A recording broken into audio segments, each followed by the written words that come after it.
Charles Davis, fresh off of calling the Cowboys win over the Lions, one of my favorite people in the business, NFL Network compadre, and, of course, Fox Sports analyst right here on the show. What did you think of my 4 downs, Charles?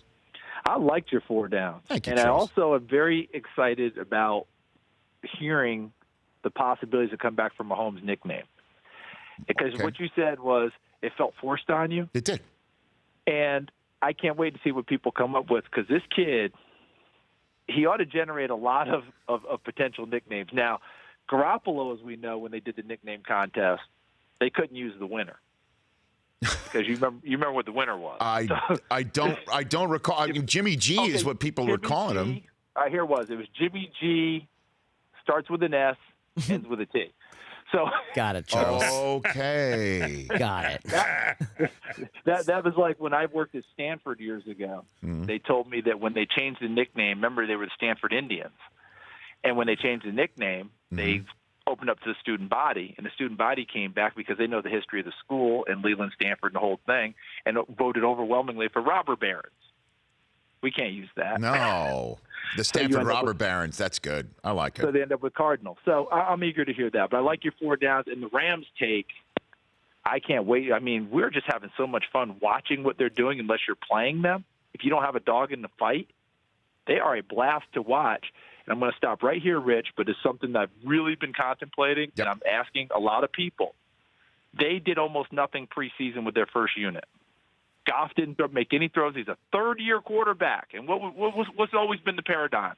You got to get reps for these kids. They got to get game action. They got to do this. Gurley didn't play. They didn't come out and stumble around on offense. They didn't come out and have a lot of penalties. They didn't come out and bog down. They put up points. They looked sharp right out of the gate. What is Sean McVay doing coaching that team in practice that's different from around the league? Because other people rested their guys and didn't come out looking like that. And I'm not just talking about talent. I'm just talking about being as sharp and as efficient as they've been. That's a question we all need to hone in on. Well, something that I've seen on Twitter, and thus I put an asterisk on it normally, but apparently attributed to Andrew Whitworth, their stellar tackle. And as you know, offensive linemen are maybe some of the smartest out there on the field, saying that McVay and the Rams teach football. The coaching staff teaches football. They don't coach it. Charles, maybe that's a difference maker, because all these guys, you know, the smartest football guy I've ever been around is Marshall Faulk. He's like Rain Man. Like, you drop toothpicks on the floor and he would tell you exactly how many dropped, okay? No doubt. Now, it seems to me this Rams offense, everybody knows how to play everybody's position. Yeah. So a lot of movement, a lot of guys can be in different spots. You can't just type them here, unlike a lot of colleges where you play left side, you play right side in terms of receivers, and you stay that way because they want to play fast and be efficient. But you're right. There's a lot of teaching. And Marshall knew everybody's position, including the quarterback, by the way. Yes, he did. Oh, yes, he did. And he knew what the defensive guys would do with any given call, too. So he was a Rain Man savant when he was playing the game and then teaching it when you sat down and talked with him. With the Rams and watching what they're doing, there's a lot of that going on. And then, you know, everybody talks about adjustments and can we get to halftime? They're adjusting series to series. Okay, whatever you show them, McVay's over there, okay, his assistants, they're getting it. And they have some chutzpah, too, don't they? How about the fake field goal in a position where they didn't need it? I mean, excuse me, where they faked it, threw it in the end zone, the fake punt. They threw it in the end zone. But it wasn't like, we had to have it. It was desperate. It was like, we're so confident that we'll score when we get the ball again. Let's just take a shot. Or that we won't need it later on down the road, right? So you uncork it and you put it on tape for everybody else to see. They don't play tight. Well, that's the Rams, Charles Davis. So were you able to, when you were watching the Cowboys, just close your eyes and see the similarities, like Jerry Jones would say, Charles, from this past weekend? Not quite with the number one Cowboy sees. But I think I know where he's trying to get to. Okay. But they're not there because they don't have anywhere close to the receiving core. And the dynamic playmaking ability of Ezekiel Elliott could easily be likened to Todd Gurley. I mean, those two are two peas in a pod, and they're going to eat up carries and catches. And Zeke did that on Sunday. It was 240 total yards. But the wide receiver comparison isn't even close right now. Nothing really dynamic out wide. So Zeke's got to eat up enough carries and enough ground on first and second down to make third down, you know, that word that drives us all crazy, manageable. Right. so that Dak can make plays. But the key was they actually made plays Sunday, Rich. Going into Sunday, they were 8 for 34 on third down for the season. That's why Zeke couldn't get involved as much. People were saying he's not carrying it enough. Well, they couldn't stay on the field. On Sunday, they stayed on the field more, and you saw the end result. Charles Davis here on the Rich Eisen Show. Best team you've seen through 4 weeks of calling games on Fox would be who? Best I've seen through 4 weeks calling games. In person. You have eyeballed yourself. In person.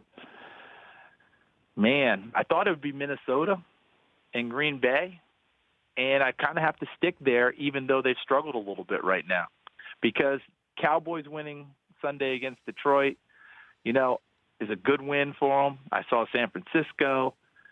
I'm still sitting on Green Bay and Minnesota. Minnesota started 2-2 last year. Let's not bury them yet.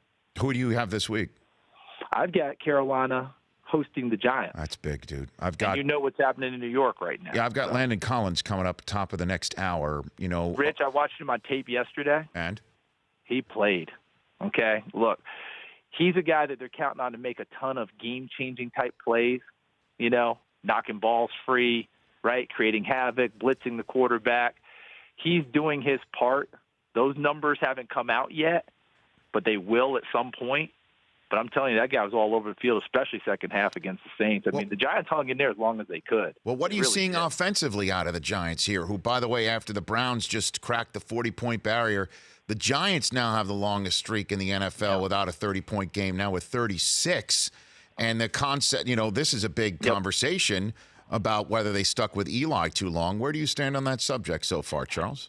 I don't have a problem with them sticking with Eli. What I saw on tape on Sunday was the Saints saying, we're going to drop, and you're going to throw it in front of us, and you're going to live with it. And I'm at the Madden studios now, Rich, doing some work, and it always reminds me of something Coach Madden used to say. When you take what the defense gives you, that's fine unless you need more. He said, 3rd and 6, and the defense gives you 5, that doesn't work too well, does it? So you've got to find a way to take more than what they're giving you. And I think that's what the Giants are searching for now. Because the Saints just backed up and said, here's what you're going to do. And they took the checkdowns. They took all that, but they couldn't fashion together the offense. And you can't break OBJ free. They've got to find ways to just go ahead and sometimes force it. Maybe a little Murphy's Law, right? If something's jammed, force it. If it breaks, it was going to break anyway. Charles Davis here on the Rich Eisen Show. And I remember at the draft a couple of years ago, Charles, you being a Tennessee guy, you're like pounding the table for Alvin Kamara. There he was in the 3rd round. I mean, is he even surpassing what you were envisioning? Yes. But the funny part is, Rich, you remember when we sat there, I said, I know teams have first-round grades on him. He may not go there, but people have first-round grades on him. And just the way the draft fell, an absolute steal for Sean Payton. And when he drafted there, we all said the same thing. Oh, my God, he couldn't go to a better team. But he's surpassing what we saw. There's no doubt. He's just unbelievable. He really is. Remarkable. Just think he couldn't get on the field at Alabama because he's not the right type of a back. They like those big, thick bruisers, that sort of deal. That wasn't his thing. Tennessee was a much better fit for him. And, of course, New Orleans is the best fit of all. So what do you think is going to happen now that Ingram comes back? How do you think They'll go back and share like they did, Rich. They'll take some of the pressure off of Alvin. But Alvin will continue to get lead carries, lead touches right now because he's the hot hand. But don't think for a second that they're going to try and overwork him. Sean's very smart that way. Ask the poll question of Charles Davis, Christopher Brockman. Go for it, please. All right, Charles, looking at quarterbacks here. Which quarterback would you want for the next 5 years? Jared Goff, Patrick Mahomes, Mitch Trubisky, Deshaun Watson, Carson Wentz. Can only choose one. Mahomes. Wow. And I know he's the hot ticket right now. I get it. You didn't stutter. But here's the thing. When we evaluated him coming out, everything that we're seeing now was in the evaluation. What the concern was twofold, and one of them is your team. He had a losing record as a starter. That can be, you know how we can rate that as a quarterback. It's not like a starting pitcher as much. And the second part is he had so much confidence in his arm, they took a lot of chances in college. Well, he took a lot of chances in college because of the score, right? He's continually battling back and trying to make plays, and we've seen him harness that. And that's one reason I really like him. Obviously, he has the mobility to move around. He's got the big, thick body to withstand some of that contact. And I just think he's going to continue to ascend. I don't think we've even scratched the surface yet. So are you saying that similar to the fact that my golf game, Charles, that my best shot is my knockdown 5-iron to get out from underneath the tree because I've found myself underneath the tree more than I was in the fairway, that Patrick Mahomes is suited for comebacks and throwing it and making risky plays because he had to more often than not in college? Is that what you're saying, Charles? Similar? Go back and trace the time at Texas Tech. He's had to play in that spot and been in that spot many, many times before. So I don't think that's going to phase him like it might someone who came from a program where things were a lot better, the team was better, you didn't have as much pressure in your face, all of that. He's seen it all. But the other part was I think he did a really nice job last year learning from Alex Smith and learning from Andy Reid and crew in order to harness some of that. Because he made some plays. You can go back and find him on tape with Tech where he'd go scrambling around and he'd throw across his body back across field 50 yards, and sometimes it would work and sometimes it wouldn't. You're not seeing that with the NFL game. You're seeing him really be smart and judicious. And then when he turns it loose, woe to the receiver who doesn't have his hands up because it's coming hot. All right, Charles, go hit that B button wherever you are right now. Okay. You got Thanks it. for calling Good in. to talk to you, Rich. You Always. take care of yourself. See you in London. Yes, I will see you soon. Charles Davis. The Rich Eisen Show, weekdays at noon Eastern on Audience.